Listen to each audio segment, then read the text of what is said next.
Hey, I'm Jusko from ProudMoney.com. July 1st is the first day of the third quarter of 2024, which means it is time for another exciting edition of What's in My Wallet, where I go through this big stack of credit cards that I own and I tell you what I'm going to carry and use and why, what I'm not going to carry but will still use and why, and what I'm not going to carry and not use and why. Let's do it.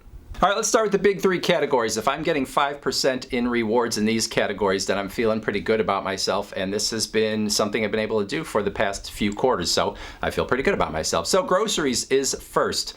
Daily Advantage Visa from AAA. This is a card that gives you 5% cash back on your grocery store purchases, has a lot of other good reward categories as well. No annual fee. This has become mostly my go-to grocery store credit card. Now, in the third quarter, if you don't have that card, the Discover It card is giving 5% cash back on your grocery store purchases as well as Walmart. So if you have this card, it might be your go-to for groceries. And remember, that's on up to $1,500 of purchases in the quarter in those 5% categories. And then as a super backup, it is the Blue Cash Preferred from American Express. This is actually what my wife uses as her go-to grocery store card. Since we go over the $6,000 cap every year on supermarket purchases, she uses this up to the $6,000, and then I use the other one essentially for our other grocery store purchases, and that kind of works out. But I'm an authorized user, and every once in a while I'll use this as well.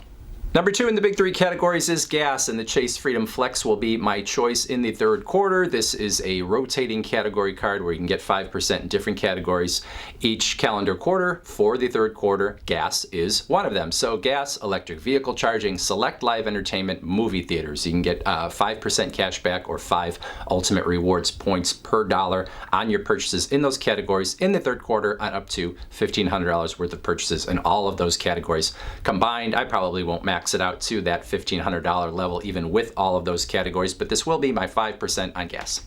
And then the third category in the big three, as far as I'm concerned, is restaurants, and for that I'll be going with the Citi Custom Cash Card. This is a card where you can choose essentially where to get your 5% in one of the categories that it offers 5% in, restaurants being one of them, but there are other categories as well. Technically, you get the 5% in whatever category you spend the most in each billing cycle, but I tend to just take it and use it as a designated card for one of those categories. So I'll be using it for restaurants in the third quarter. Now, this does have a cap in terms of the 5% of $500 per billing cycle, which for me, I am sort of embarrassed to say $500 on restaurants for each billing cycle is something that I still might go over. So I'll use it all the way up to the top essentially, and then there's a lot of cards out there where you can get 3% on your restaurant purchases. For me, that will probably be the Chase Sapphire Preferred in the third quarter. I just got a new one. This is like the newer design. It took them a while to send it to me. But anyway, I'll get 3% if I go over that $500 in the billing cycle with the Citi Custom Cash. I mentioned the Blue Cash Preferred as my sort of backup card for groceries, and that my wife uses it as her primary for groceries. This card also gives 6% back on streaming services, and so it definitely will have those on it in the third quarter. The Target Circle card, which in my case is still the old Target Red card. They haven't sent me a new one yet. It is now called the Target Circle card, but it's pretty much the same thing, sort of a rebranding. This gives you a 5% discount on your Target purchases. So if you do any purchases at Target, you're going to want the card. Otherwise, you're paying 5% more than everybody else. The Wells Fargo Autograph card I keep as sort of a backup to a lot of different categories because it has a lot of good 3% cashback categories. Probably the primary use for me with this card is that I would use it for transit purchases, but I have to say that after we get to a certain point in terms of like maximizing the cashback and points and everything, I get a little loosey-goosey in terms of remembering where I'm getting some of my highest rewards on some things. So this might get used for transit purchases, but I might have some transit purchases that I just forget which card is the right one, and I might use a 2% card instead. I try not to get too anal about it. Every once in a while, I don't maximize a particular purchase, and it's okay. That being said, Citi Double Cash is my backup for everything. 2% cash back on all of your purchases. Technically, you get 1% when you make the purchase, 1% when you pay it off. But since I pay off all my purchases in full, each billing cycle, I get the 2%. So anyway, this is the card for anything that doesn't get me more. And like I just said, if I every once in a while can't remember where I'm getting 3, 4, 5% on something, it might end up here and, you know, I lose a little bit in rewards, but it's nothing to get overly excited about. And then finally, as the backup, sort of, is the, which side are we looking at?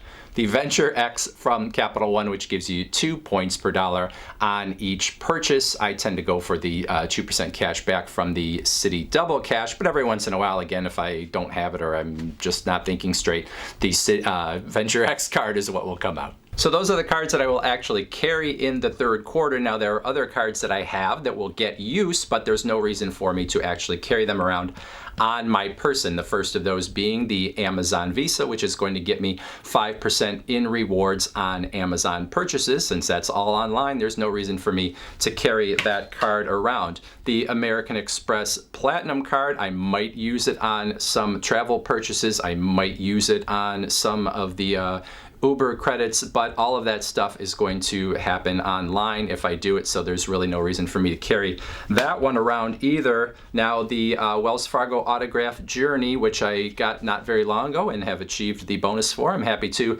report this is another one where I can get, what is it, 5% back on hotels, 4% back on airline purchases, and 3% of restaurants and other stuff too.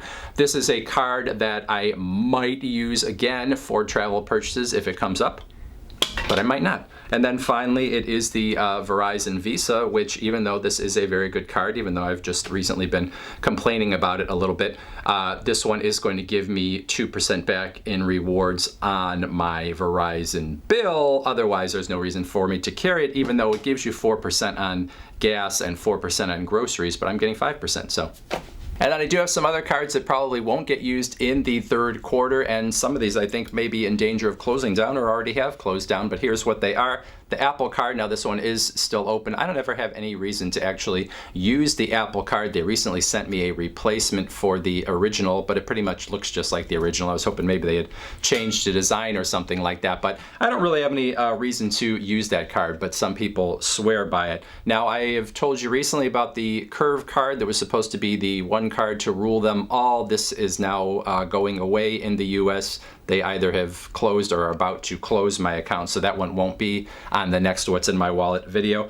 Here is the Wells Fargo Active Cash, 2% cash back on everything. I don't carry this card, and actually they may have closed it on me because they've been sending me a lot of threatening letters that they're going to close it if I don't use it, and I still haven't used it anyway because I don't care if they close it because I've already got 2 other 2% cards. Here is the Oh, that's the Uber Visa. That's no good anymore. That's silly. And then finally, it is the Amex Everyday, a card that I have had for a very, very long time. Don't ever use, but it's my oldest card, and so I still keep it around. It used to be like the original blue from American Express back maybe even before you were born, but I've had this forever. Now, in terms of cards I might go after in the third quarter, I've been thinking about the Blue Cash Everyday from American Express for a very long time. Still don't have it because other acquisitions have taken priority every time I think about it, but it is a no annual fee card. In particular, the 3% back on online purchases is something that is very attractive to me, and it's got a decent bonus, all those kind of things. I always find something else that I want a little bit more when it is time to go after a card. Otherwise, I feel pretty good about what I have. So really, I'm kind of a new card holder bonus guy now. What is out there that is giving a nice big bonus that I would be feeling good about getting? That's really where my attention is at this point in terms of getting new cards, because I'm so maximized out in most categories that anything else is like, almost just trying to get, 50 cents extra over the course of a year or something like that. So that's where we are right now. I would love to hear what is in your wallet for the third quarter. Put those ideas and comments in that comments section below. Otherwise, I thank you for watching. And as always, please go to proudmoney.com, where we do credit card reviews, we talk personal finance, we talk deals, and all sorts of other fun stuff too. If you are not going to go to the website, or you're not going to leave a comment for whatever reason, there is another video that is waiting for you, and it's right there.